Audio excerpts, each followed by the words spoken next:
telefonlar uchun eng yaxshi yo'nalish qaysi? Bu yo'nalishda hozir o'zim ham daromad qilib kelaman va sizlarga oxirgi videoning statistikasini ko'rsataman. 103 mingta prosmotr, 1700 soat, 389 obunachi va bu menga $331 olib kelgan. Mana bu kanalga e'tibor beradigan bo'lsak, 66 ta video bilan 79800 obunachi chiqishga ulgurgan. Bu juda ham yaxshi natija va ko'rishingiz mumkin, videolarning prosmotri 3 million, 2,5 million shu atrofida va juda ham yaxshi natija. Va bu kanal hozirgi kunda oyiga $2000 dan oshiq daromad qilib kelmoqda va oddiygina telefon orqali zaps qilingan barchasi. O'zimizdagi qanaqa qilib zaps qilinadi, nimalar qilishimiz kerak, hammasini to'liq ko'rsatib o'taman. Bu videolarning rekka chiqishiga asosan ikki xil narsa sababchi. Birinchisi mana bu preview, ya'ni ko'rishingiz mumkin, bu o'yinda maksimalni 20 ochko to'plasa bo'ladi, lekin previewda odamlarni chaqirish uchun 99 ochko yozib qo'ygan.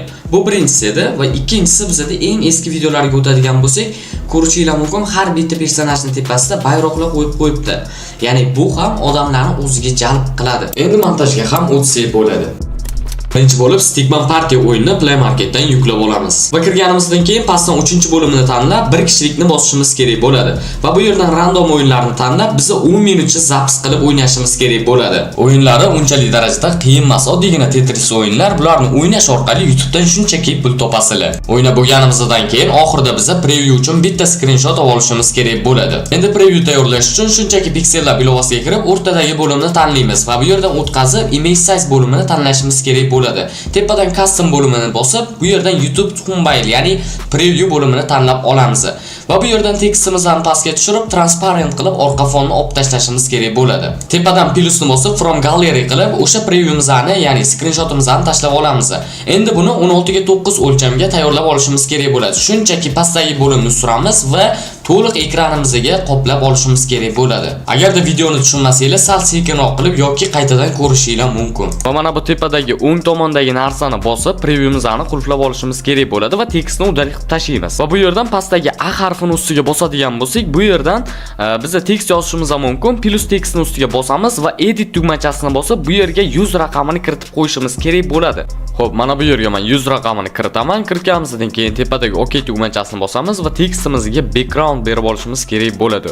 Buning uchun mana shu bo'limni, pastdagi bo'limni suradigan bo'lsak, mana shu yerda background yozuvi bor. O'shani ustiga bir marotaba bosamiz va bu yerdan yoqib qo'yishimiz kerak bo'ladi va pastroqga tushib, colorni qop-qora svetni tanlab qo'yishimiz kerak bo'ladi. Ya'ni bizda bilinmasligi kerak.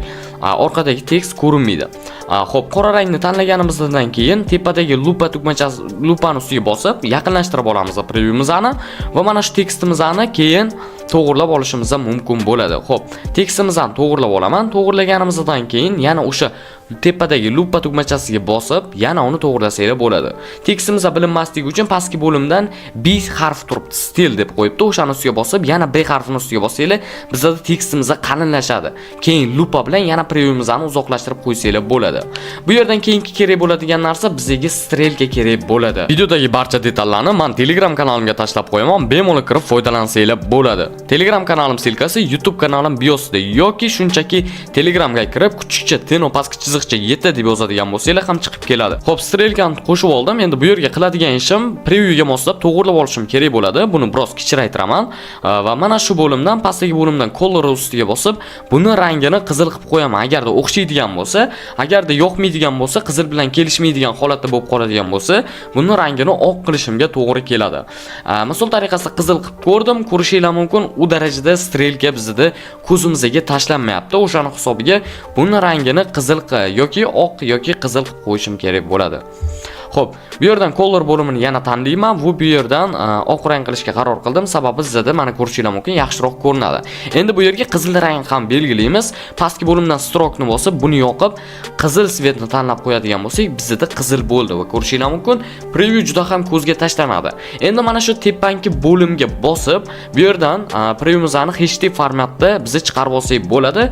Galeriyaga, ya'ni ultra formatda chiqarib olsak bo'ladi. Agarda sizlarda YouTube'da yaxshi natija bo'lmaydigan bo'lsa, hali monetizatsiyaga kanal ulamagan bo'lsanglar, sizlarga o'zimizning yaxshi xizmatni tavsiya qilaman. Telegramdan mana shu lichkaga teno, kuchukcha teno, pastki chiziqcha admin deb yozsanglar chiqib keladi. Mana shunga lichkaga yozadigan bo'lsanglar, yoki mana shu raqamlarga telefon qiladigan bo'lsanglar, sizlar bilan 10 minut gaplashamiz. Sizlarga xizmatimizni to'liq tushuntiraman. Ya'ni 10 ta YouTube'dagi eng yaxshi RPMli yo'nalishlarni maslahat beraman device-dagi mos. O'shalarning bittasini tanlaysiz, sizlarga akkaunt ochib beramiz va o'sha yo'nalishda darsligini ham tashlab beramiz. Bemalol natija qilsanglar bo'ladi. Agar sizlarga bu xizmatimizni qiziqroq bo'ladigan bo'lsa, bemalol Telegramdan mana shu diskalarga yoki mana shu telefon raqamiga telefon qilib bog'lansanglar bo'ladi. 10 minut sizlar bilan to'liq gaplashib olamiz. Hammanglarga rahmat.